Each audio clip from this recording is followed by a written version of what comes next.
Boa noite a todos e a todos que estão nos acompanhando, né? Queria dar boa noite aí para a Ana também. Dia corrido hoje, né? Muita coisa para acompanhar. Eu sei que Ana, eu estava aqui acompanhando durante o jornal, estava assistindo o discurso do Pedro Castilho, aí mais cedo estava vendo ao mesmo tempo duas coisas, então foi uma loucura desde cedo, né? A Assembleia Geral da ONU, a gente de olho para trazer aqui as informações sobre esses discursos, né? Muitos discursos importantes que é bom a gente repercutir, né? Então, eu queria chamar aqui a jornalista Natália Urban para já começar aqui conosco a falar sobre esse dia de hoje, sobre esses discursos de hoje. Boa noite, Natália. Obrigado por estar aqui conosco. Bem-vinda ao Fórum Global. Muito obrigada, Lucas. Boa noite, Ana. Ótimo rever vocês dois. Estou feliz que eu sobrevivi a esse dia. Estou desde muito cedo trabalhando, mas estou aqui firme e forte e muito animada porque realmente foi um dia hoje de várias coisas para se falar. Eu te acompanhei aí um pouco, viu, Natália? Desde cedo. Na luta aqui. Na luta, eu percebi. Não foi um dia fácil. Tá Olha, rolando gente, aí. para quem... Pois é, tá rolando ainda a Assembleia, né, Ana? A gente ia falar, a gente botou na chamada, vamos falar de Argentina, mas a Argentina, agora o presidente da Argentina tá falando, a gente vai trazer daqui a pouquinho um comentário, o Rogério Tomás vai entrar conosco, nosso colunista, e vai comentar sobre esse discurso do Alberto Fernandes que está acontecendo agora. Mas os discursos anteriores, o principal que a gente vai falar hoje vai ser as repercussões do discurso do presidente Jair Bolsonaro, mas tem muita coisa também pra gente falar além disso. Eu queria pedir, então, que se vocês dois pudessem dar um panorama geral de como enxergaram esse discurso do presidente Jair Bolsonaro na Assembleia Geral das Nações Unidas. Hoje, o primeiro discurso desse debate geral, né, foi do presidente Jair Bolsonaro. Nossa, a ONU está muito mal de recepção, né? Quer falar primeiro, Natália, como nossa convidada, não? Bom, é uma tristeza, né? Assim, às vezes a gente fica pensando que é um dia que a gente podia ter pulado, né? Como Brasil. Seria melhor ter pulado. Pula esse, não conta esse na história. Porque começou tudo na véspera, né? São vários elementos, né? Tudo, né? Até, assim... o chefe da delegação não, mas o designado do Itamaraty para preparar a visita presidencial aparece lá infectado pelo coronavírus, né? Tendo estado com dezenas e dezenas de pessoas no processo preparatório, né? Toda essa delegação gigante e que, inclusive, questionável, né? Que estão fazendo lá e por quê? Passando vergonha o tempo todo, com essa questão de não poder, o enfrentamento com a prefeitura de Nova York, né? Vamos lembrar que Nova York foi, nos Estados Unidos, quem sofreu mais e primeiro ali no começo, né, da pandemia. Talvez uma das cidades mais internacionalizadas dos Estados Unidos, assim, né? Foi uma das que teve o primeiro impacto, né? Para a cidade de Nova York, até para a população de Nova York, essa questão da pandemia do coronavírus é uma coisa que ficou muito importante, né? Tanto é que o Andrew Cuomo, que foi o governador, agora recentemente afastado por crimes, denúncias, né, de crimes sexuais, mas que durante a pandemia foi o cara que enfrentou o Trump. Era o Cuomo, vocês lembram? E o Trump, né, se enfrentando na questão do coronavírus. Então, o Bolsonaro ele foi para esse confronto, né? Sobre a fala dele, na minha opinião, até comentei com o Lucas na hora que a gente estava acompanhando junto, né? O mais chocante para mim é ele ter defendido o tal do tratamento precoce, a cloroquina, e ter falado sobre o passaporte sanitário e contra o passaporte sanitário e ter questionado os países, né? Os demais países. Não consigo entender por que os demais países não aderiram a esse tratamento ou não tomaram. Gente, isso é de uma afronta humanitária sem tamanho. Eu acho que a gente talvez não tenha a dimensão do que isso representa. Você está na Assembleia Geral da ONU voltado para uma audiência de países que sofreram e ainda sofrem muito com a pandemia, né? Um país como o Brasil, que virou as costas para um Equador, em que a gente acompanhava Guayaquil, as pessoas caindo nas ruas, ou uma Bolívia, em que, nas mãos da Jeanine Áñez, sofreu muitíssimo, não foi capaz aqui na América do Sul de cuidar do Brasil, de cuidar da América do Sul, tudo que teve de descontrole no Uruguai, no Paraguai, na Argentina, foi decorrência do Brasil. Então, não basta ele, ao longo de toda a pandemia, vamos lembrar que os primeiros casos que o Brasil teve também foram muitos na esteira daquela viagem do Bolsonaro, no 7 de março de 2020, lá para Mar-a-Lago, para se reunir com Trump, né? Que a delegação chega no Brasil com 20 infectados pelo coronavírus, né? Em março de 2020, né? Ou seja, não basta tudo isso, né? Não basta o negacionismo, não basta ter não comprado a vacina, ainda você ter a cara de pau de chegar nesse lugar para dizer isso, para mim foi assim o mais chocante.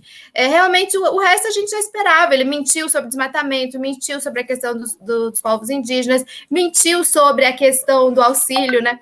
Eu não reparei nessa parte. Aí eu estava trazendo minha filha da escola e ela falou assim: mãe, você viu que o Bolsonaro falou que dá um auxílio de $800?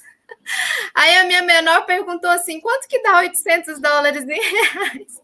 Eu nem tinha prestado atenção. Ou seja, sabe, gente, está na boca das crianças, está na boca de todo mundo, que é um mentiroso contumaz e uma grande vergonha para o Brasil. Olha, já que a Ana falou já dessa questão da pandemia, eu queria falar que o que mais me incomodou foi ele agindo como um caixeiro viajante e vendendo o Brasil. Ele abriu como se fosse uma cartela de produtos, né? Um livrinho da Avon, uma revistinha da Avon, falando: olha, a gente vai privatizar o esgoto do Rio de Janeiro, a gente vai privatizar os Correios, a gente vai privatizar isso, a gente vai privatizar aquilo, a gente vai fazer Essa da Avon é ótima. Foi uma revista da Avon que ele fez com as nossas estatais. Então, total. Um desrespeito tremendo, primeiro, com o povo brasileiro, segundo, com os trabalhadores dessas empresas que não sabem qual vai ser o futuro deles em meio a uma pandemia. Você perdeu o emprego nessa crise que está acontecendo no Brasil, é muito sério. Então, assim, esse desrespeito dele em relação às estatais me incomodou. Ele já tem falado, ele mencionou, falou: nós paramos de bancar obras de outros países, e falou dos empréstimos internacionais que o Brasil tinha feito na época da gestão do PT para a Venezuela. Ele não mencionou nomes, mas foram empréstimos para a Venezuela, para países africanos, para Cuba, etc., dizendo que esses países não estão pagando o Brasil e que o governo brasileiro, e que o contribuinte brasileiro está tendo que bancar essa conta. A questão internacional foi vergonhosa, obviamente, né? Ele falando, né, dos refugiados. Eu lembrei muito de você na hora que ele falou: os refugiados cristãos do Afeganistão. Assim, você vê que ele delimita que dentro, né, dessa tentativa dele de se globalizar, ele não consegue, porque ele é uma pessoa limitada, como pessoa mesmo. Então, assim, o discurso dele foi limitado ao que ele acredita que é humanizador. Então, dentro de toda essa crise do Afeganistão, o que merece ser humanizado? Quem é cristão, porque o resto é o resto.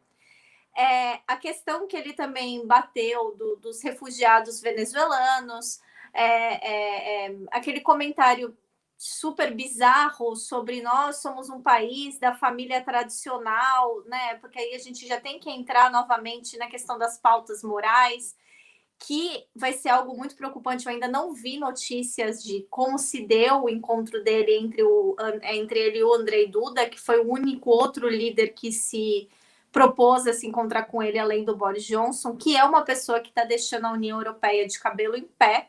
Isso porque a União Europeia tende a não levar esses conflitos com as lideranças tão abertamente assim, e eles estão até pensando, considerando sanções contra o Duda, contra o Orbán, justamente com base nessas questões de direitos humanos, principalmente com os direitos reprodutivos das mulheres que estão sendo mutilados por esses dois governos e a questão dos LGBT. Então, assim, ele chegar e falar, né, nós somos um país tradicional. O que é a família tradicional do Brasil? É ser o país que mais mata travestis e trans no mundo?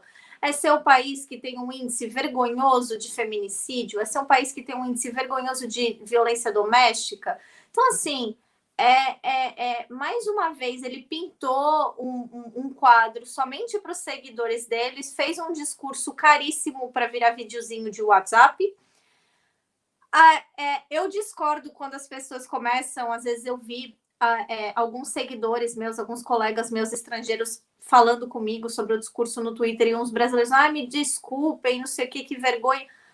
Primeiro, não se envergonhem do Bolsonaro, no sentido de, tipo, vocês que provavelmente estão me assistindo, que estão nos assistindo, não elegeram o Bolsonaro. E outra, se o Bolsonaro está no poder hoje, foi porque muito gringo que governa esses países que agora olham e falam, olha o que esse cara está falando, fizeram por onde para que ele estivesse lá, fizeram por onde para que houvesse um golpe, fizeram por onde para que ele fosse normalizado. Então, as mesmas pessoas que hoje apontam o dedo e que usam o Bolsonaro, inclusive, para normalizar e para desculpar, tentar eximir outros líderes mundiais de besteiras que eles fizeram, como aconteceu ontem com o caso do Boris Johnson, o que me incomodou bastante, porque eu moro no Reino Unido e eu passo eu sinto a mão dos conservadores aqui, eu vi o que eles fizeram na pandemia e foi tão assassino e horrível quanto o que está acontecendo no Brasil, com a diferença que o Boris Johnson falou, não, se vacinem. Mas a postura dele foi genocida também nesse sentido de, tipo, mentir para a população, empurrar a população para sair de casa, omitir que existia uma mutação do vírus. A primeira mutação surgiu aqui no Reino Unido, para quem não lembra. Então, assim, várias dessas pessoas que hoje apontam o dedo e olham para o Bolsonaro e falam, não quero ter nada com ele, são as pessoas que ajudaram, que deram um empurrãozinho para ele estar lá. Então, não sintam-se envergonhados, sintam-se encorajados para retirá-lo do poder. É isso aí. Olha, e é isso, Natália. A gente viu hoje outras figuras. A gente viu hoje o Ivan Duque. Ninguém ficou pedindo desculpa porque o Ivan Duque estava no plenário da ONU e é uma figura torpe, né? É uma figura realmente muito complicada. A gente vai comentar rapidinho sobre o discurso dele daqui a pouco. Eu queria interagir com o nosso chat. Tem bolsonarista na área. O pessoal aqui veio aqui tentar defender o presidente. Eles estão doidos, né? Hoje, cedinho, eu liguei lá no YouTube da ONU, né, oficial, e já estavam todos lá, prontidão. Exatamente. O Helder Alves, família tradicional, família que a mulher trai o marido 3 vezes. A Regina mandou boa noite, a Veranice mandou boa noite. Ana Santos, tic-tac, está chegando a hora do Bozo na Papuda. Olha, eu queria trazer aqui a repercussão internacional desse discurso do presidente Jair Bolsonaro. Foi pequena, né? A gente não viu um grande destaque, porque não foi um discurso, né? Foi um discurso muito mais para dentro do que para o mundo, né? Ele não apresentou nada para o mundo, né? Quem assistiu o discurso do presidente Jair Bolsonaro não tem proposta. Não tinha proposta para o Brasil, imagina para o mundo. Então, eu queria trazer aqui algumas manchetes. Essa aqui é a manchete do Russia Today, o RT, né, dizendo que ele defendeu remédio sem eficácia.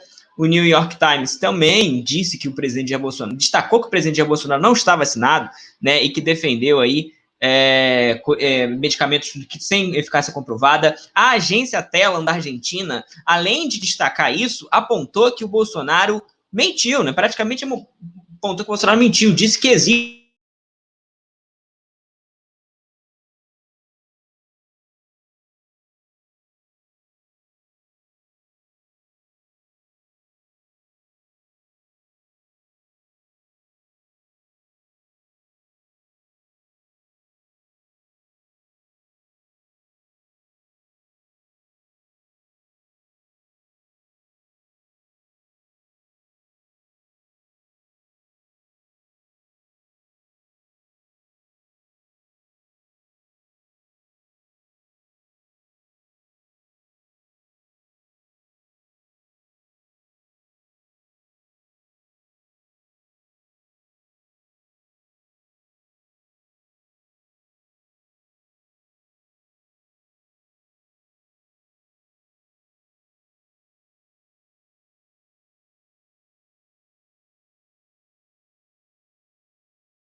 Eu creio que o Lucas caiu.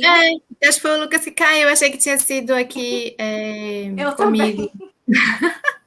Então, o Lucas estava levantando a repercussão internacional, né, Natália, sobre a fala do Bolsonaro. Eu também quero te passar a palavra, mas eu queria te falar a minha impressão. A minha impressão é que já não causa muito espanto, né? Como se o mundo já tivesse acomodado mesmo a essa figura, né? Quem é o Bolsonaro. Não acho que teve tanta repercussão como já houve em outros momentos, né? Nas anteriores aparições dele, aquela de Davos histórica, né? Que foi a primeira que ele apareceu, e depois também. Ano passado também eu acho que repercutiu muito a questão dos indígenas, você lembra? A questão da Amazônia estava muito forte, né? Também a questão acho que no primeiro discurso dele, aliás, foi o de 2019. E ano passado o foco da ONU foi principalmente os 75 anos da ONU, né? Da fundação da ONU, e que o Bolsonaro também não teve tanto impacto, e a questão da Trump versus Xi Jinping ali, né? O que você achou da repercussão sobre a fala do Bolsonaro? O que você percebeu?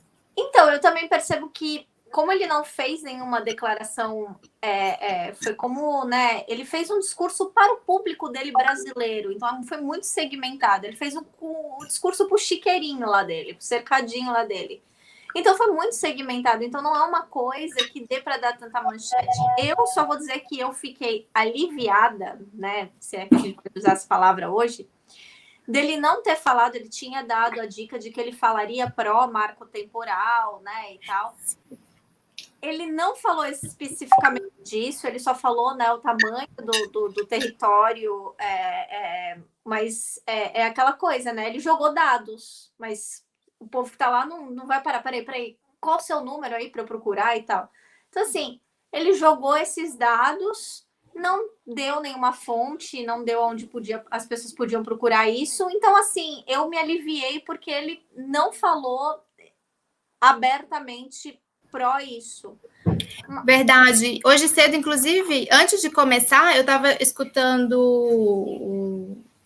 um comentário de um ex-embaixador em que ele falava isso, que um dos pontos que ele poderia trazer o Bolsonaro, até por essa questão de usar o discurso da ONU para a disputa aqui interna, seria a questão do marco temporal. E realmente não apareceu. Então, eu acho que fica como marca essa questão da cara de pau, né, do negacionismo dele, de ir para a ONU falar contra a vacina e etc. E isso que você falou, né, da revistinha da Avon, revistinha da Natura, você vender o Brasil de uma forma, assim, completamente escancarada. E aí o Celso Amorim falou uma coisa muito interessante, né, que eu acho que foi até na live que ele estava com você mais cedo, que ele falou assim, os investidores não... Eu tô jovem impetuosa. Eu vi que você enfrentou bem, viu? Não é imperiosa, não, impetuosa. Impetuosa, que você foi impetuosa. Você falou verdades, né?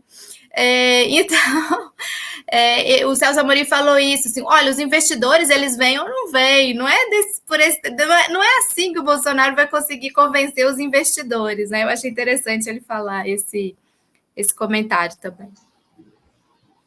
Não, é meio óbvio isso, né? Assim, ele, olha, o meu produto é o melhor, mas é o melhor, quem vai decidir isso é o comprador, não você falando que todo vendedor fala que o seu produto é o melhor, ele tem o melhor preço, então, assim, precisa ver se isso vai, né, realmente interessar.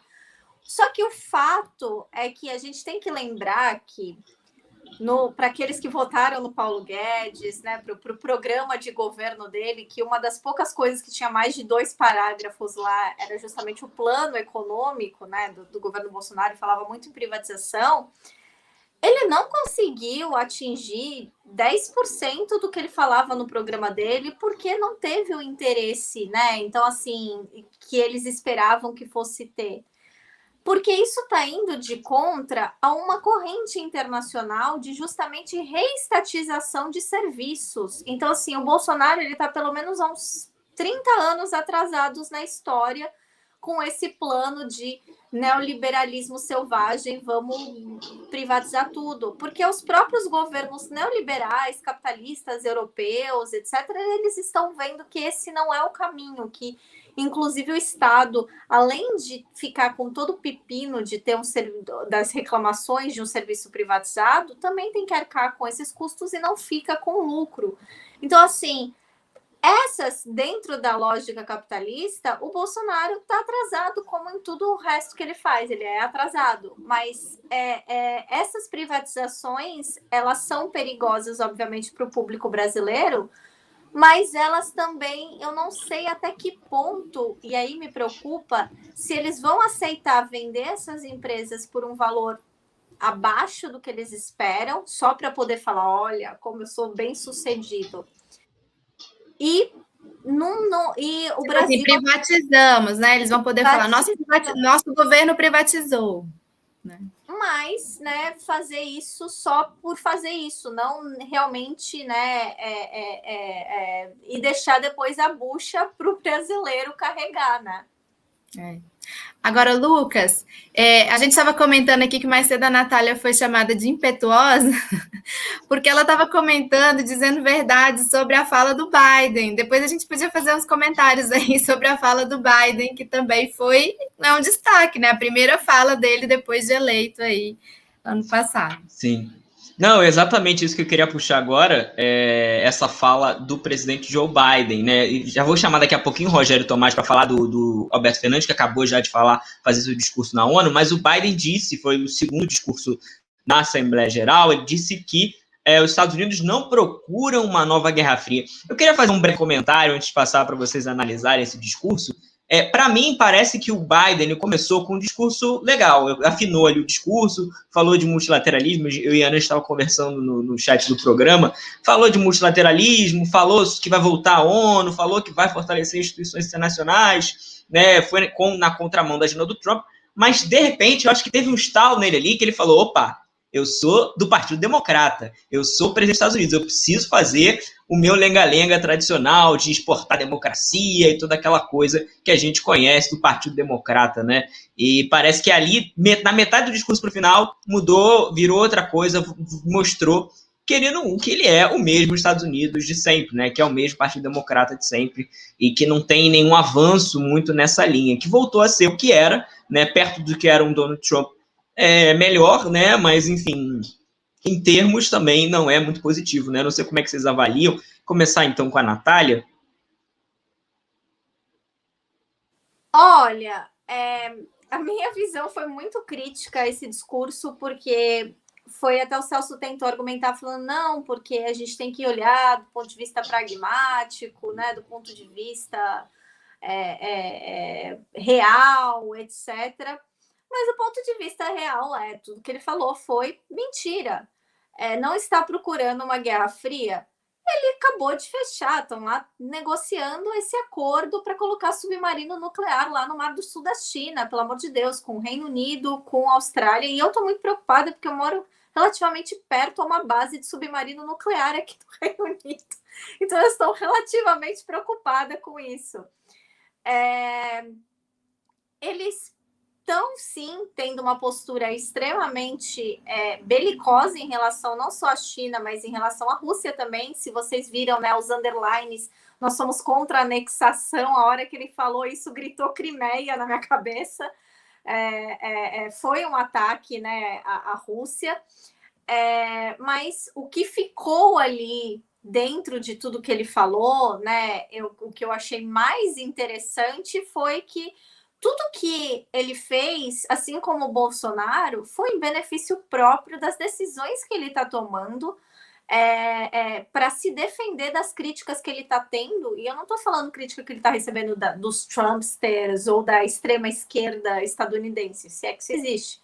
Mas ele está se defendendo das críticas dentro do Partido Democratas, que considera a política externa dele confusa, que considera a política externa dele ineficaz, antiquada, né? Essa questão que ele falou, o terrorismo, nós combatemos o terrorismo, coibindo propaganda, coibindo movimentos.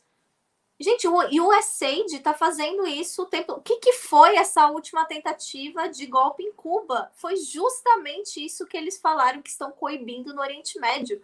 Foi eles injetando dinheiro em grupos específicos de pessoas que tinham ligação já com o capital de Miami, financiando os artistas cubanos, financiando bots, financiando uma movimentação internacional contrária ao governo de Cuba, né? O Pátria e Vida lá, enfim, foi tudo com dinheiro do USAID. Então, assim, por que isso, quando isso é feito pelo Estado Islâmico, isso é feito pelo Talibã, isso é feito por outros movimentos extremistas, é considerado terrorismo, e quando os Estados Unidos faz isso, que da mesma forma custa muitas vidas, destrói países, destrói sociedades, destrói culturas, deixa marcas geracionais intensas, não é terrorismo. Aí é levar a democracia e ajuda, tanto é que ele falou, nós estamos juntos com os manifestantes de Cuba, com os manifestantes do Irã, com os manifestantes da Venezuela. Porque são essas pessoas que estão sendo financiadas através do dinheiro deles. E quando esses países se levantam contra os Estados Unidos e dizem, olha, a gente não quer ONG de vocês aqui, não pode receber dinheiro de vocês. Aí eles vão, lascam uma sanção nesse país falando que eles são antidemocráticos. Então, assim, além da hipocrisia, ele realmente usando os argumentos dele, se você pegar a linha de pensamento dele, ele acabou de admitir que os Estados Unidos é um estado que promove o terrorismo. Simples assim.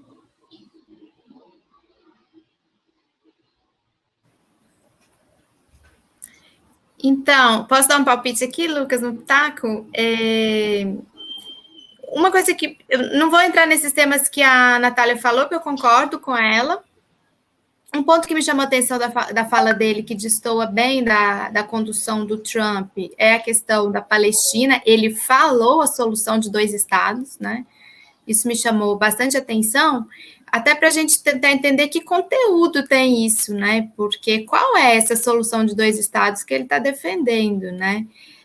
Se ele realmente está dialogando com um setor democrata que é mais crítico e realmente tem alguma proposta melhor para a Palestina, ou se é para aquele velha questão da garantia e segurança de Israel, né, e deixar lá um pouquinho do que restou de território, porque hoje não tem mais território para você entregar para a Palestina, né? Teria que ser feito toda uma alteração, uma mudança. Então, isso foi uma coisa que me chamou a atenção, essa coisa da solução de 2 estados. Realmente, a Natália, o Lucas, na verdade, falou, né, tem uma quebra no discurso, assim, no meio, né, porque a primeira parte toda foi, tipo assim, olha, saiu Trump, nós voltamos. Aí voltamos do Conselho de Direitos Humanos, voltamos para a OMS, voltamos para o Acordo de Paris. Foi cantando todos os fóruns que voltaram, né? Fizemos em abril a questão do clima, ou seja, estamos pautando a questão. Tanto é que daqui a pouco a gente vai comentar sobre o Xi Jinping, o diálogo entre os dois se dá, nas falas, se dá muito essa questão dos câmbios climáticos, e a gente pode falar daqui a pouquinho das cutucadas que o Xi Jinping deu, né? Foi mais claro, né? Eu acho que o Biden, ele fala isso, nós não queremos uma guerra fria, esse foi o recado, né? Tentativa de dar um recado, tipo assim, fiquemos, né, União Europeia, vamos ficar todos aqui juntos, porque nós somos, né, esses iluminados realmente que vão build back better, né, que ele está batendo muito nisso, que é o que rivaliza com a nova Rota da Seda, né, com o Cinturão e Rota, esse projeto que eles têm. E que cai tudo numa grande contradição, como a Natália falou, né? Realmente, acabei falando das coisas que a Natália falou, mas não tem jeito. Esse AUKUS que está aí, gente, é a grande contradição, acabou de...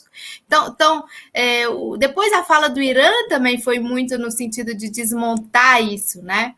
Porque tem todas essas imposições com relação ao Irã, e o Irã tem feito denúncias muito consistentes de que os Estados Unidos aumentaram também o seu desenvolvimento de armamentos, equipamentos nessa área nuclear, né, que não estão desnuclearizando, né, estão investindo em novas fontes aí de futuras armas nucleares, etc.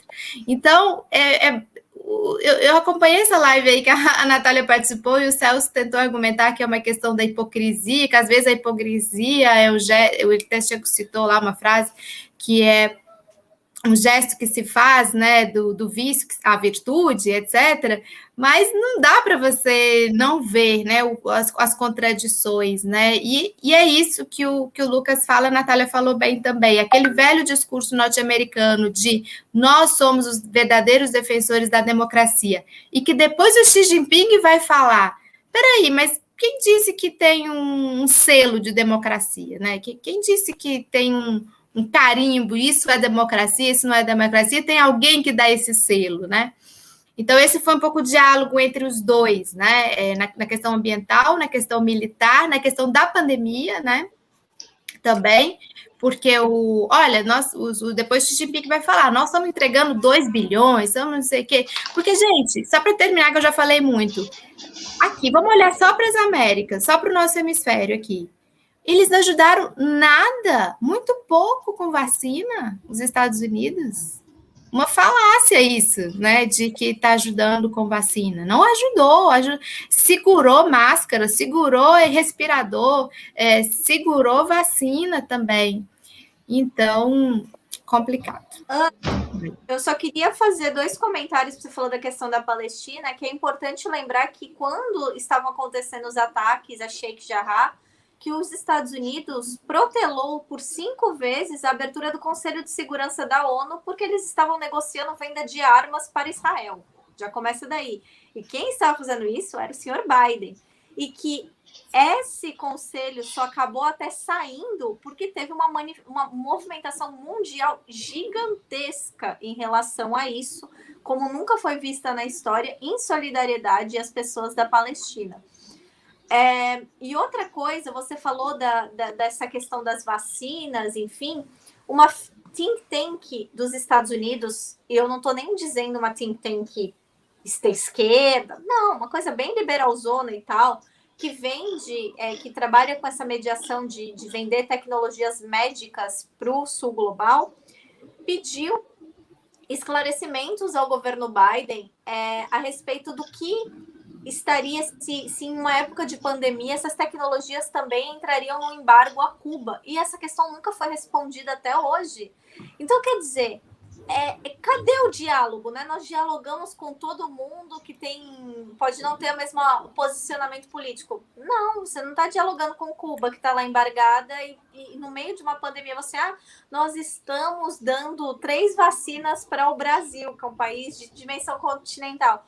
Mas, enquanto isso, Cuba não pôde comprar seringa por conta, né, do embargo, não pôde comprar equipamentos médicos, teve que se virar com o que tinha lá, com a ajuda da China, com a ajuda da Rússia, com a ajuda de grupos que fizeram, né, uma movimentação internacional para conseguir esses equipamentos médicos. Mas ele em si não fez nada, inclusive é o que eu digo, ele protelou o máximo que ele podia essas decisões que hoje ele estava lá se gabando como um grande defensor da democracia. Por isso que quando o Celso falou, eu não consigo, eu não sou dessas, Trump era melhor que o Biden, não, para mim todo mundo lá sempre vai ser ruim, mas me incomodou porque só desde que ele entrou nós já tivemos acontecimentos geopolíticos muito sérios por conta ou da ação direta ou indireta dos Estados Unidos, como, né, no caso da Palestina. Natália, só desculpa interromper, que eu queria chamar aqui o Rogério para ele trazer a nossa visão aí sobre o discurso do Alberto Fernandes, também para ele comentar rapidinho sobre como é que ele enxergou esse discurso do presidente Jair Bolsonaro. Lembrando, gente, que hoje a gente vai falou já no início sobre o Bolsonaro, falamos agora sobre os Estados Unidos, vamos voltar um pouco mais, vai ter China, né, já teve uma introdução agora, a ideia é falar de Colômbia, Irã, Turquia, Egito e Peru. Vamos ver se a gente consegue. Queria chamar a coluna do Rogério para falar aqui conosco. Buenas noites, Rogério Tomás, diretamente, não sei de onde da Argentina que o Rogério Tomás está. Boa noite, Lucas. Boa noite, querida Ana, querida Natália. Bom te ver por aqui. Conexão hoje está bem espraiada, né? Rio Brasília, na secura terrível, Mendoza e Escócia. Está em Glasgow, não é isso, Natália? Está em Glasgow? Edimburgo, eu sempre confundo, perdão. Enfim, e estou aqui em Mendoza, na beira dos Andes, um lugar muito seco também, mas não chega nem perto, nesses dias, pelo menos, do que está Brasília.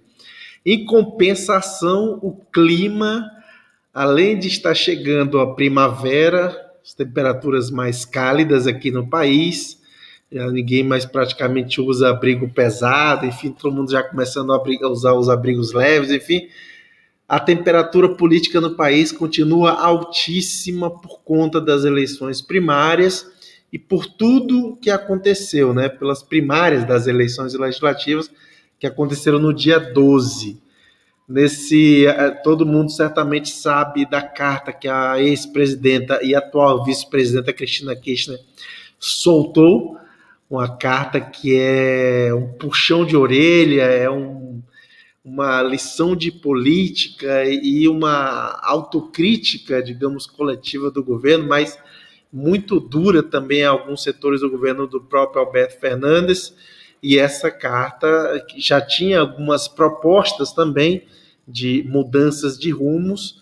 Boa parte da carta, digamos, tem sido seguida à risca, as propostas da Cristina Kirchner têm sido implementadas.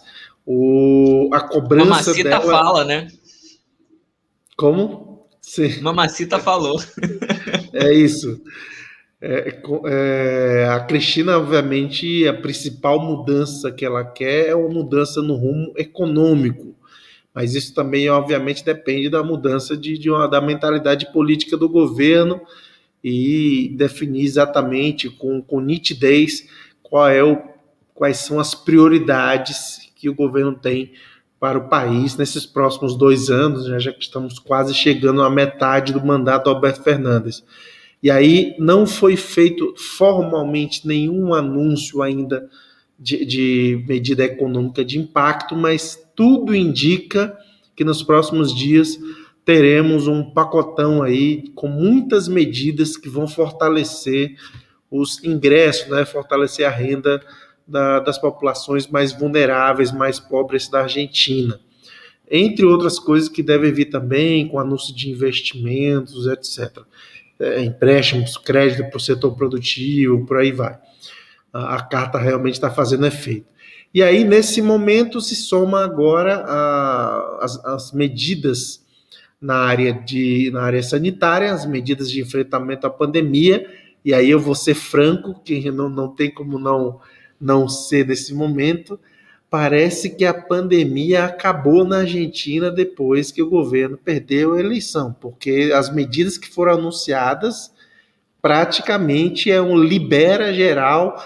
Eu brincava aqui com os amigos no grupo, deu a louca no gerente, liberou praticamente tudo de forma gradual, a maioria das coisas agora a partir de 1º de outubro, mas muitas coisas bastante questionáveis, como, por exemplo, a liberação de eventos massivos com mais de 1.000 pessoas a partir de 1º de outubro.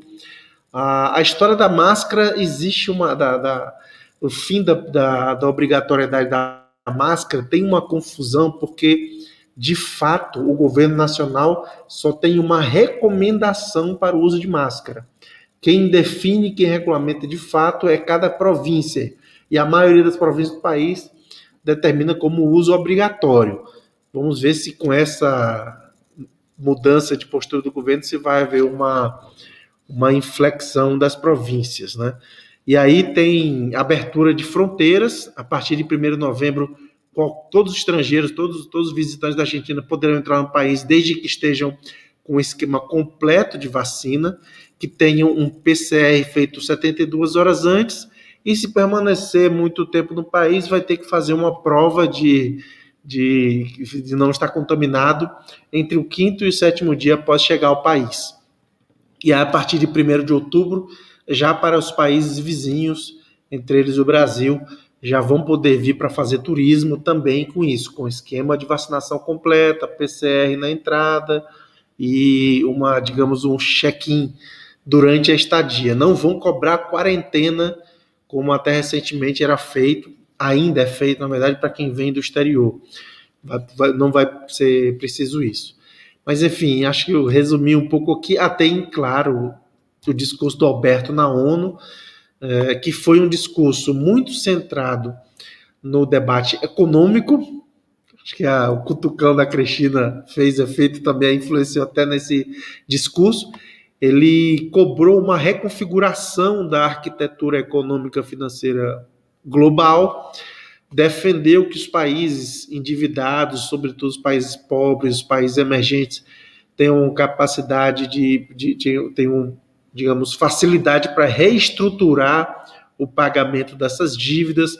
Propôs, de uma forma que não deu para detalhar muito devido ao tempo curto do pronunciamento dele, que aliás foi virtual, né? Ele gravou aqui de Buenos Aires, aqui da Argentina, mandou, foi veiculado mais ou menos às 18 horas do horário do Brasil e da Argentina. E ele também fez uma dura crítica ao endividamento que o Macri impôs ao país. Em 2017, o Macri, inclusive para ganhar as eleições legislativas, ele contraiu o maior empréstimo da história do FMI para qualquer país, foram 55 bilhões de dólares, e o Alberto Fernandes fez questão de bater forte, chamou de tóxico e irresponsável esse empréstimo, e ainda disse que boa parte desses recursos sequer pararam no país, foram evadidos em operações que, inclusive, os órgãos de controle da Argentina estão investigando, inclusive investigando o próprio Macri. Aí outras questões menores que ele pontuou, Ilhas das Malvinas, claro, cobrou a Natália, certamente vai tratar disso depois, ele cobrou mais uma vez, mais um presidente argentino, o Macri não fazia isso, né, mas todos os outros presidentes fazem sempre cobrar que o Reino Unido respeite a resolução 2065, lá de 1965, resolução da ONU, perdão, para que reconheça uma situação conflitiva diplomática e que deve ser resolvida, né? Quer dizer, tem que reconhecer que existe um problema para ser tratado com os países na comunidade internacional. Enfim, em resumo, é isso, que estou aberto às perguntas de vocês. Foi um discurso, então, que foi para dentro e para fora, né, Rogério? Ele tentou dialogar esses dois lados, né? Porque a gente está com a crise na Argentina, ele tinha que dar um recado, né? E traz também questões para fora, né? Propõe para o exterior. O Alberto tem tido uma... Eu não sei, particularmente, eu acho que o Alberto ele tem quebrado algumas expectativas de que seria um líder regional, de que seria tudo isso. Não sei, ele te parece que hoje ele tentou dar uma outra maneira ou a mesma linha? Não sei se concorda também comigo sobre isso. Não, a Argentina, especialmente o peronismo, a Ana já deve ter ouvido muito essa frase nos eventos com os argentinos, a Natália também. Acho que no nosso próprio Fórum América Latina a gente falava muito isso. O Perón sempre dizia, tem uma frase que o Perón sempre dizia, e que todo mundo da área de política internacional da Argentina sempre repete, os peronistas, que a verdadeira política é a política internacional. Então os peronistas são muito internacionalistas, e o Alberto também não é diferente, e isso se espelha também na política externa dos governos peronistas. É uma política bastante ativa.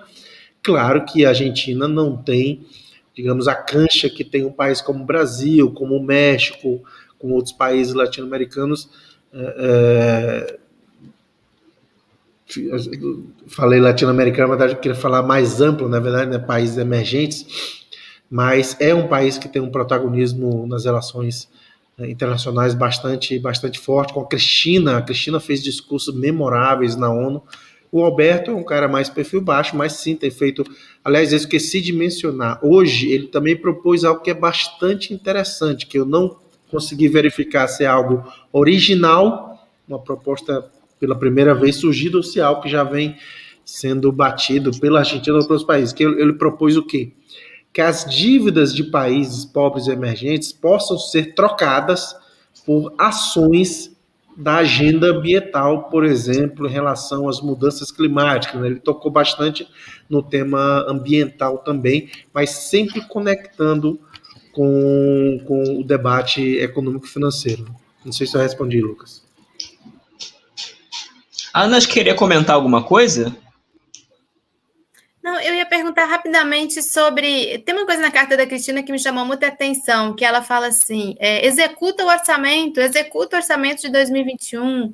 Isso me chamou muita atenção, assim, como a maior puxada de orelha. E isso é o que? Ela é uma crítica de gestão, eles não estão executando o orçamento por gestão, estão segurando para pagar a dívida, estão com problema na gestão, estão segurando para pagar a dívida. Qual é esse nó aí?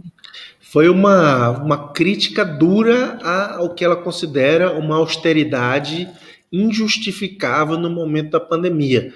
Você lembrou muito bem, ela fez os cálculos, praticamente colocou no papel, olha, nós gastamos X esse ano e a previsão de se gastar, se não tivéssemos a pandemia, o que não se confirmou, seria praticamente o dobro.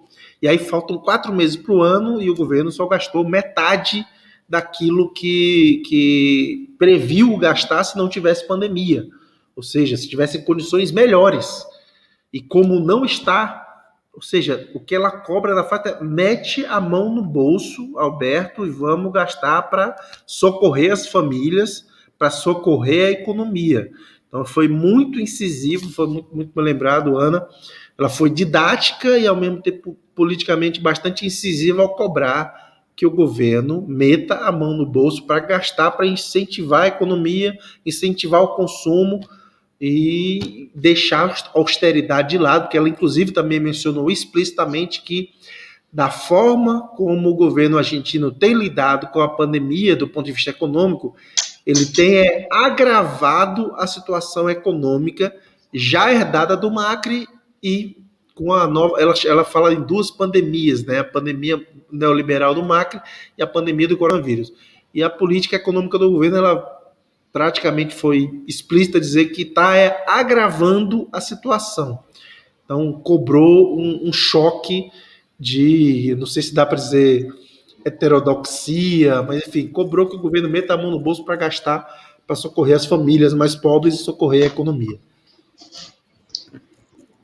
Muito obrigado, Rogério. Obrigado aí pelo panorama sobre a Argentina. Acho que a Natália tinha um comentário para fazer, que a gente está por horário corrido, mas se quiser comentar rapidinho. Não, é só rapidamente que você falou da questão das Malvinas e que na 6ª cúmbre da CELAC, eles falaram justamente aos países lá, eles concordaram novamente em reconhecer a soberania da Argentina sobre as Malvinas e que o Alberto Fernandes, ele não chegou e falou, então, as Malvinas são nossas. Não, ele falou que eles estão abertos ao diálogo, coisa que o Reino Unido tem se negado a até participar dessas mesas de diálogo propostas pelo próprio Conselho Descolonizador da ONU. Então, assim, ele vai tentar com que haja uma pressão internacional maior, mesmo por parte da ONU, para que esses diálogos aconteçam entre os 2 países.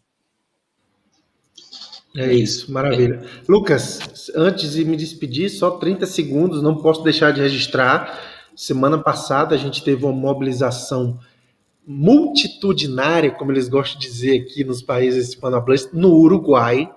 Uma mobilização, uma greve, uma paralisação, na verdade, né, geral, parou o país, assim, todo mundo foi para a rua, algo que não acontecia há décadas, praticamente desde os anos 90, das lutas contra os governos neoliberais da primeira onda.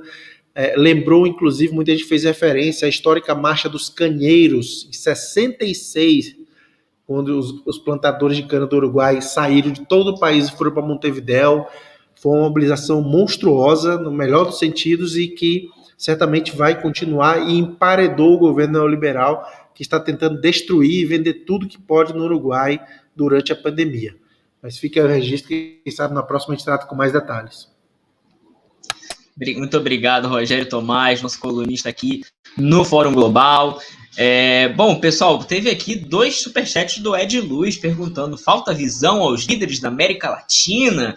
E aí eu queria fazer um apanhadão sobre os discursos da América Latina. A gente comentou já sobre a Argentina. Tem para falar também China, tem para falar também Irã. Mas eu queria já juntar, puxando esse comentário do Ed Luz, a gente teve hoje Colômbia e Peru. A gente também teve Equador, também teve Chile, mas os discursos não sei, a meu ver, os dois discursos mais importantes dos presidentes latino-americanos foram esses dois, né? Tanto que, enfim, o Chile foi um discurso gravado, foi um discurso meio para baixo. Eu não sei se vocês chegaram a ver, o Pinheiro, ele ficava olhando de um lado pro outro. Eu fiquei assim, gente, o que está acontecendo com esse homem? Eu vi o do Pinheiro, eu não vi o do Duque, mas eu vi o do Pinheiro. Queria então dar uma passadinha sobre o discurso do Duque. Eu acho que a coisa importante Já que a gente falou só um pouquinho do Pinheiro, vamos só encerrar nele falando o seguinte: ele falou que os manifestantes foram muito violentos. De 2019. Foram muito violentos. Eu acho que dá para pegar carona até nisso, no que o Duque falou, né? O Duque, o presidente da Colômbia, ele defendeu a reforma que ele fez, a reforma fiscal, que foi a reforma fiscal que gerou toda aquela mobilização, né? Não foi só isso, né? A mobilização já é uma coisa que na Colômbia já está há uns anos aí, esse brote já estava para acontecer, mas houve aí manifestações muito grandes, na TV Fórum fez a cobertura desses atos, enfim, já são 124 líderes sociais mortos apenas em 2021, é uma matança desse Estado fascista do governo, do regime Duque, né? E aí ele defendeu isso, e defendeu também, gente, ele reconheceu, falou do governo provisório da Venezuela. Ele falou do governo a brincadeirinha de Juan Guaidó. Ele falou isso na ONU, sabe? Essa altura do campeonato, 2021, já tem a construção de acordo entre o governo de Nicolás Maduro e a oposição, e ele vai e me mete essa na ONU, né? O governo de Nicolás Maduro, inclusive, tem acusado, né, o governo da Venezuela tem acusado o Duque de obstaculizar as negociações, né? A gente sabe também que tem um componente eleitoral nisso, né? Porque a Venezuela, você atacar a Venezuela na Colômbia, dá voto. Criar esse terrorismo, né, de que a Venezuela é o grande mal, enfim, quando você tem o uribismo no governo, acaba sendo uma estratégia. Antes de passar para vocês, eu queria também passar rapidinho sobre o discurso de Pedro Castillo, que eu acho que foi um discurso muito sucinto, um discurso muito direto, e que foi isso, ele trouxe proposta. Ele falou em acordos para garantir vacinas para os países mais pobres, que era uma posição que o Bolsonaro, né, tinha um papel de falar, não falou nada sobre isso, né, nem ele está vacinado, então ele vai querer vacinar alguém, não quer.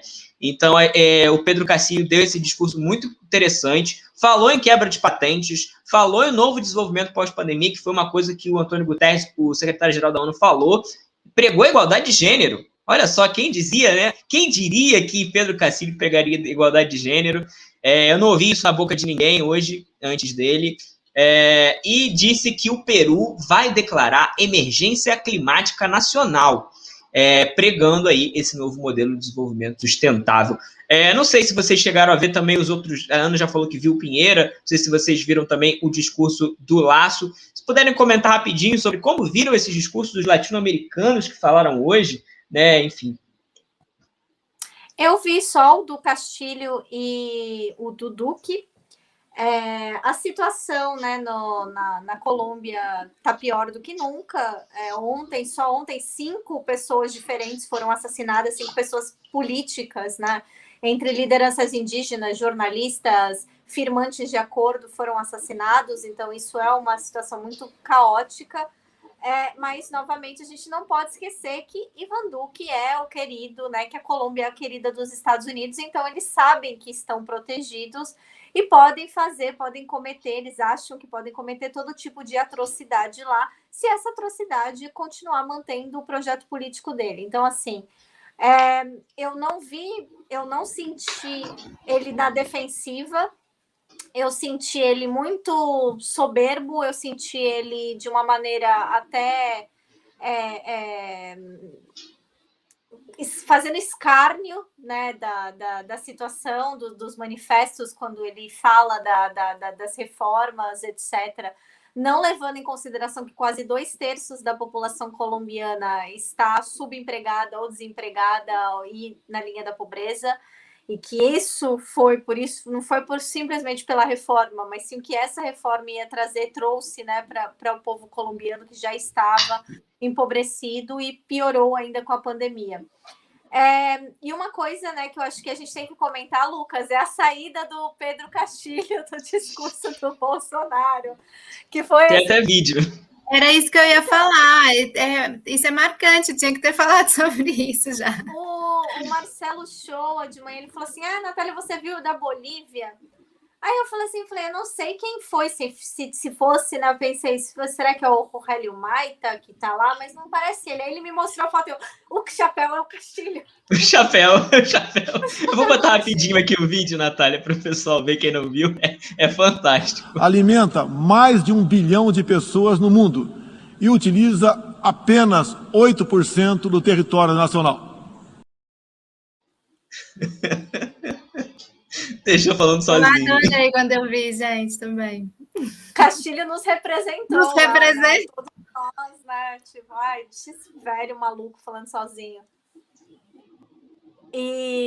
Mas fora isso, a gente também tem que lembrar, que é uma coisa que eu gosto de lembrar sempre, que não foi, porque ele é da esquerda e não sei o quê. Não, gente, o Bolsonaro, ele tem antagonizado de maneira presente até contra todos os países da América Latina. Você falou dos protestos, o Bolsonaro, o Itamaraty teve a mesma posição a pedido do Pinheira, que o Pinheira disse hoje, de que os protestos manifestantes eram muito violentos, o Bolsonaro apoia, a matança, as chacinas acontecendo na Colômbia, essa hostilidade contínua com a Venezuela, que ele até mencionou no discurso dele, né, contra a ditadura bolivariana. Eu sempre vou dar risada quando ele fala da ditadura bolivariana. Eu falo, gente, o Bolívar está se revirando no túmulo toda vez que ele fala isso.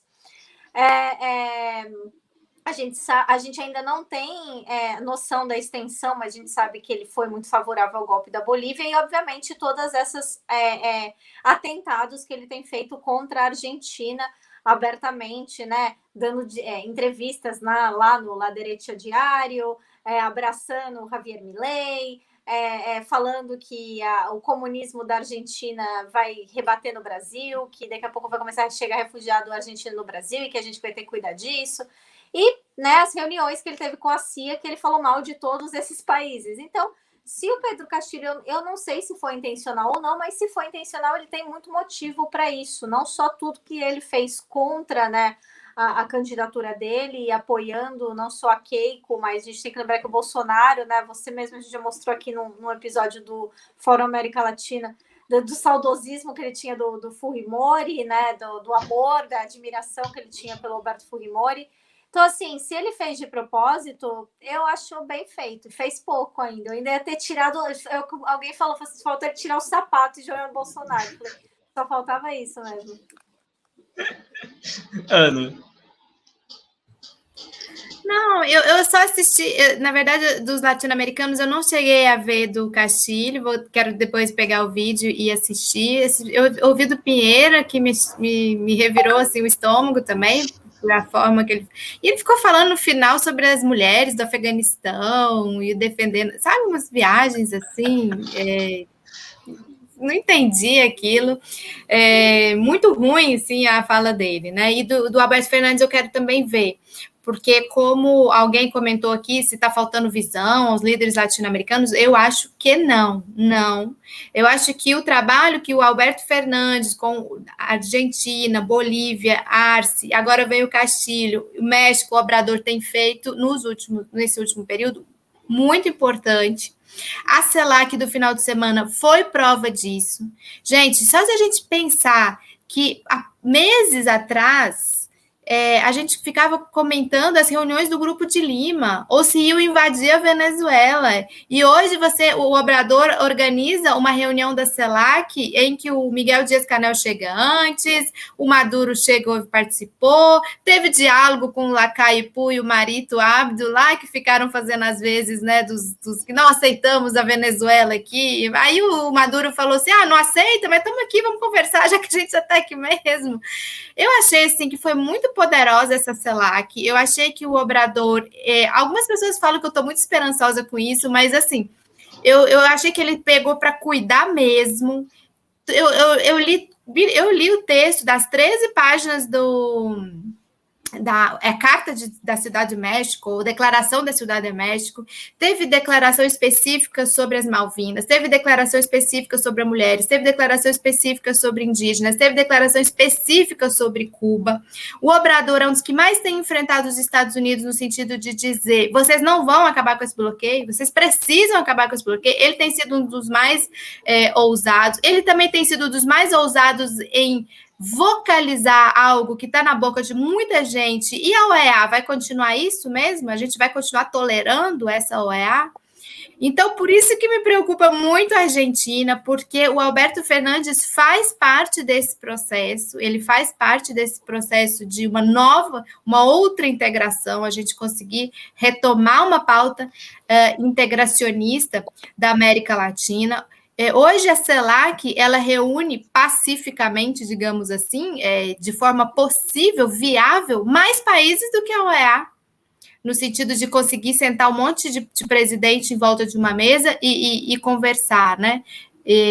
O Xi Jinping mandou também uma declaração que foi importante, eu achei, para a CELAC. Eu achei muito importante essa reunião da CELAC. Não sei se me tocou muito, assim, por conta disso que essa transformação, esse degringolamento aí do Grupo de Lima, e que aí me deu essa esperança toda, mas eu achei que foi muito importante, e me parece que a Argentina assume a presidência, né, da CELAC em 2022.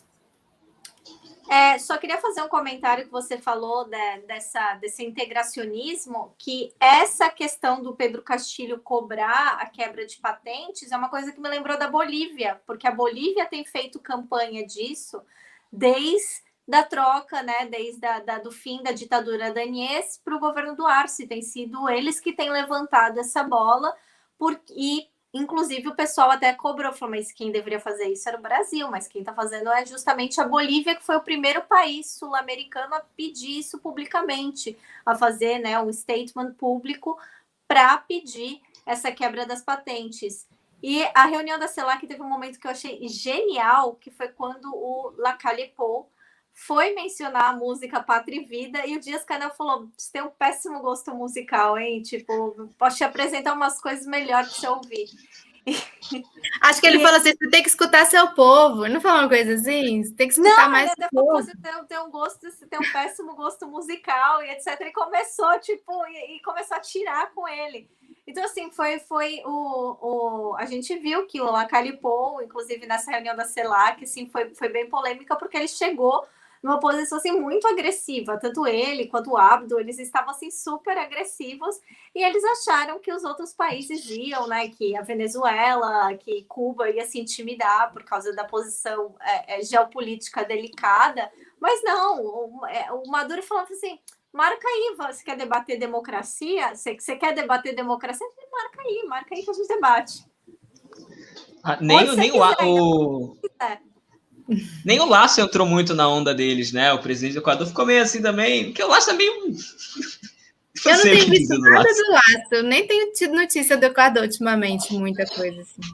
Olha, o que eu sei que está acontecendo no Equador, que está bem sério, é a greve dos professores, que inclusive tem um pessoal, eu não sei se eles já saíram, mas eles estavam em greve de fome, né, por conta de mudanças salariais e de estrutura, né, do ensino do Equador, e que o Lasso não estava ouvindo em relação a isso, e que também os processos em relação ao Lenin Moreno, que estava sendo investigado, né, ainda está sendo investigado por conta, né, de todas aquelas ofensas aos direitos humanos, as quebras de direitos humanos que ele promoveu no Equador durante os protestos, e, né, em questão também ao apoio dele à ditadura boliviana, também, assim, morreram. Então, assim, o Equador, assim, está meio morto. Não vejo nem, assim, nas redes sociais do Correia, que ele sempre comentava, assim, nem ele falando, assim, mais muito. Parece que tá, pelo que eu ouço, eu gosto muito de ouvir a La Pizarra, que é do Alfredo Serrano, que eles comentam sobre a América Latina e eles falam que está tendo lá uma mobilização muito ligada à CONAI. Parece que a CONAI agora está liderada pelo Leônidas Issa, que é uma figura de esquerda, uma figura progressista muito importante, parece estar tendo uma reviravolta por lá. E o Lasso parece que está pensando em fazer morte dupla, eu não sei como é que chama, de derrubar o governo, derrubar o Congresso e ir para as urnas de novo. a essa possibilidade. Não sei como é que No tá. Equador, eles têm isso, né? O Correia, quando venceu pela primeira vez, né? Ele derrubou o Congresso, e aí, para eleger um novo Congresso, parece que é relativamente mais fácil, sei lá qual é a legislação, mas é mais factível do que em outros países. Essa coisa de você eleger um novo Congresso, né? Olha, gente, eu queria. A gente está estourado o nosso tempo aqui, mas eu queria tentar ir um pouquinho mais adiante. O pessoal está gostando. Eu queria agradecer muito a Socorro Barbosa, que mandou um super sticker aqui para a gente. Não sei como é que estão os horários de Ana e de Natália, também daqui a pouco tem que voltar para a redação. Mas eu queria passar rapidinho sobre 3 discursos. A gente fala o mais rápido que der, só para a gente não deixar passar em branco, né? Qualquer semana que vem a gente pode voltar também um pouco melhor, né? Tem discursos importantes para acontecer durante a semana. Tem México, tem Rússia. Eu estou muito curioso com o discurso do México, particularmente, para ver como é que ele vai se posicionar. A gente teve hoje a China, que fechou a primeira parte da primeira sessão, que falou sobre a vacina como um bem público, anunciou doações, prometeu 3 bilhões para países se desenvolverem, países que foram afetados pela pandemia, falou em desenvolvimento sustentável, que a China, a gente sabe que, enfim, a China tem algumas dificuldades em avançar no debate ambiental, na pressão, né? A China não gosta de ser pressionada nesse debate, então, e pregou o diálogo com os Estados Unidos, né, quer dizer, não diretamente, né, e mandou algumas indiretas. A gente teve também um discurso muito importante hoje, que eu acho que foi o primeiro discurso de confronto direto com os Estados Unidos, que foi o discurso do Irã. Não podia deixar de ser um discurso de confronto, né? O Irã está sob sanção e não tem a mesma disposição de diálogo com o Irã do que agora a gente está vendo com a Venezuela, né? Que por muito tempo também não teve, né? Mas agora está tendo.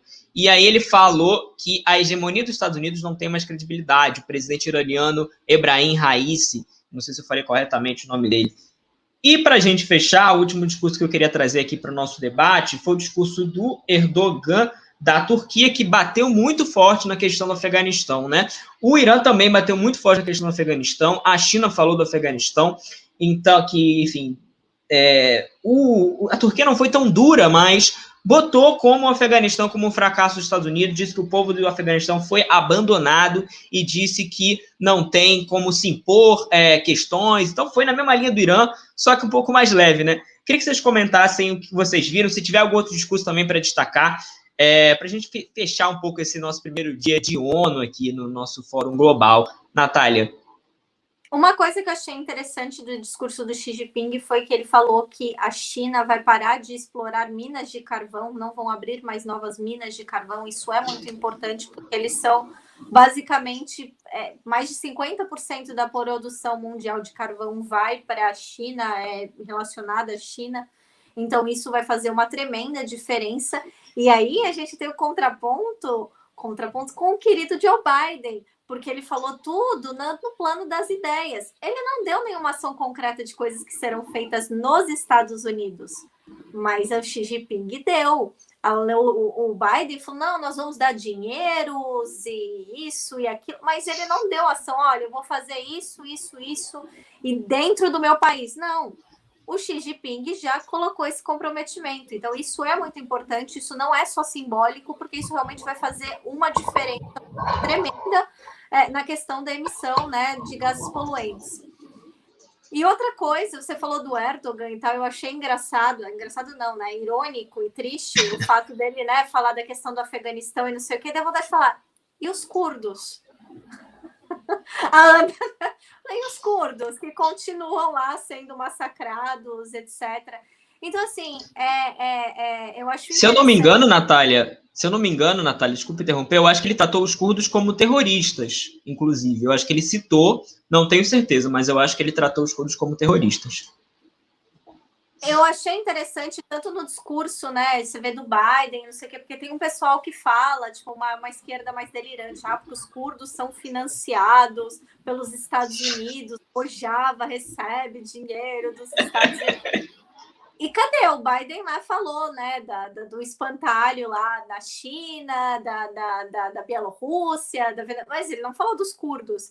Então, assim, a situação não poderia estar pior, com a pandemia se agravou mais ainda, a situação migratória, eu acho que o que me bateu quando ele falou dessa questão do Afeganistão, que me bateu assim muito, foi porque ele tem um acordo com a União Europeia em relação a refugiados. Então, assim, o medo talvez deles seja porque a União Europeia já está sendo bem enfática, eles não querem os refugiados dos países europeus. Então, eu estou acreditando que ele falou isso não só por uma questão, eu sei que ele tem a questão do pan-islamismo, o pan-arabismo muito forte dentro dele, enfim, de Turquia ser um país islâmico, não europeu, mas para mim o que tocou forte foi, ele está fazendo isso porque ele está justamente com medo, porque a União Europeia basicamente usa a Turquia para despejar essas pessoas que eles não querem receber nos campos de refugiados aqui. Então isso para mim pareceu mais um medo dele próprio do que uma preocupação real com a situação do Afeganistão.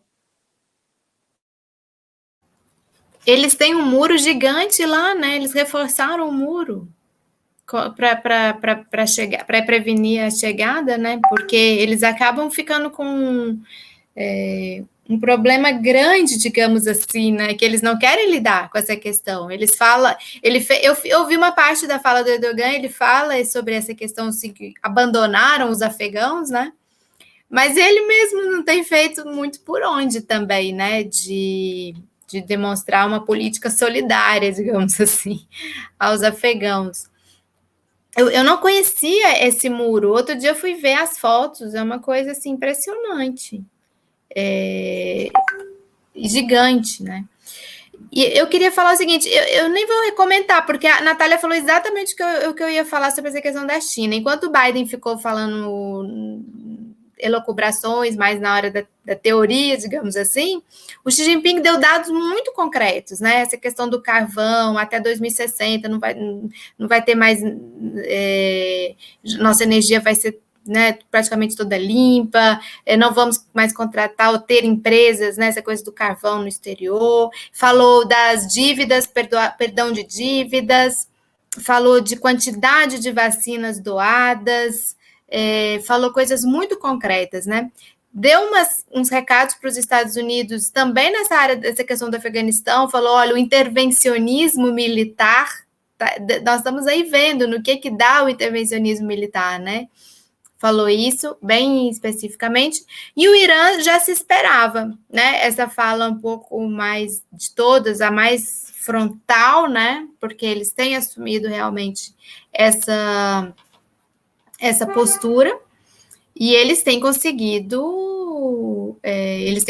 dobrar aí um pouco, né? Os negociadores e a própria agência nuclear da ONU conseguiram um acordo aí recente, o negócio das câmeras, né? Deixaram trocar os chips das câmeras, não podem monitorar a gente aqui e não sei o quê.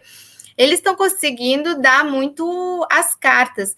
Eu percebo que o Biden, ele está numa saia justíssima com essa questão do Irã, internamente, nos Estados Unidos, assim, meio inoperante. Você não vê avanço, porque ele não está conseguindo impor realmente as condições que eles esperavam impor para o Irã para esse acordo. O que você acha, Natália? Não, só para fazer um comentário sobre o Irã, que eu acho importante, que o Irã está se tornando um país assim extremamente visível dentro desse eixo dos não alinhados, vamos dizer assim. Eles estão tomando um protagonismo e tendo relações com os outros países, eu acho que de uma maneira como eles nunca tiveram antes.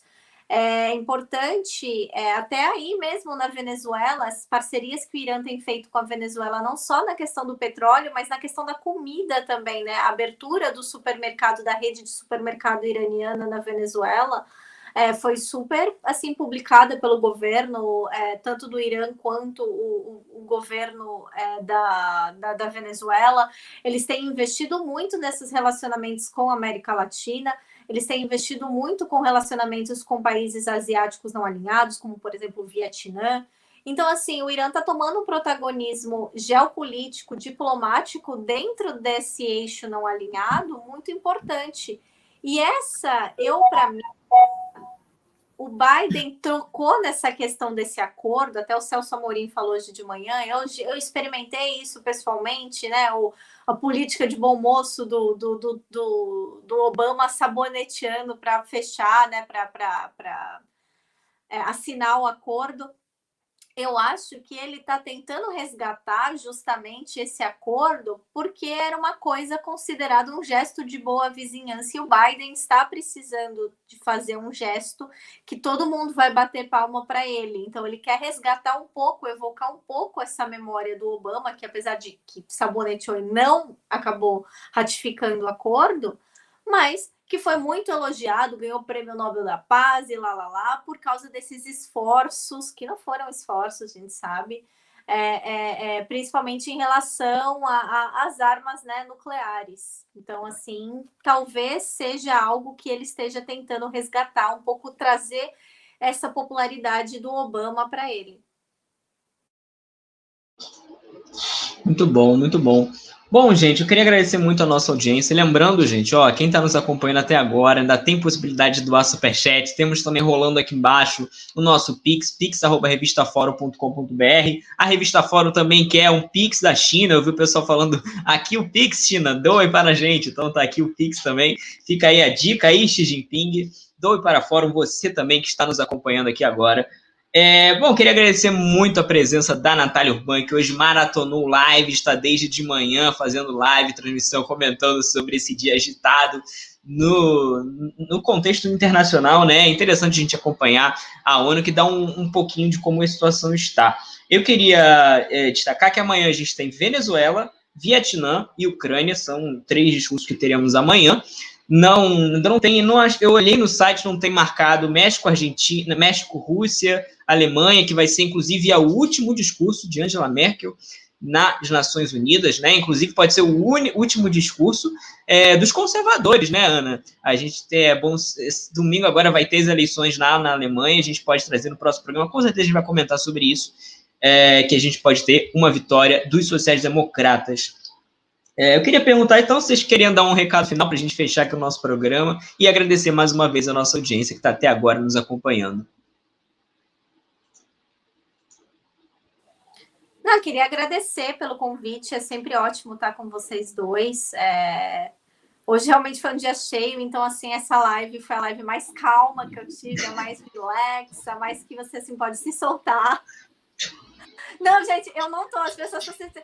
Eu tô recebendo mensagem, se vocês estão me mandando mensagem, gente, eu não tô brava. Quem sou eu para ficar brava com o Celso Amorim? Eu falei brincando, etc.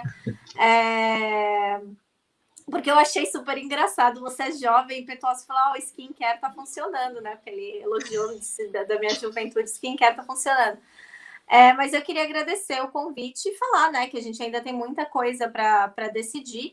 E que no discurso inicial do Antônio Guterres, ele ainda deu, né, aquela cutucada, falando, essa COP26 aí, o que vocês estão querendo não vai rolar, não. Não vai adiantar, não. E só para finalizar, o país, eu moro no país onde está sediando a COP26, e um pouquinho, assim, pertinho da COP26, onde vai acontecer a COP26, tem justamente uma base de um submarino nuclear.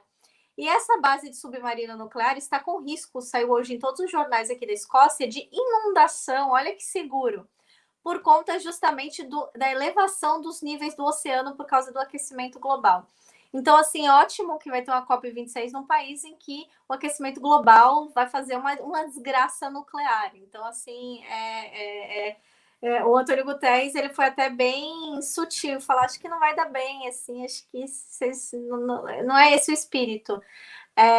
Então, é isso, gente. Muito obrigada novamente pelo convite. Obrigada, Natália.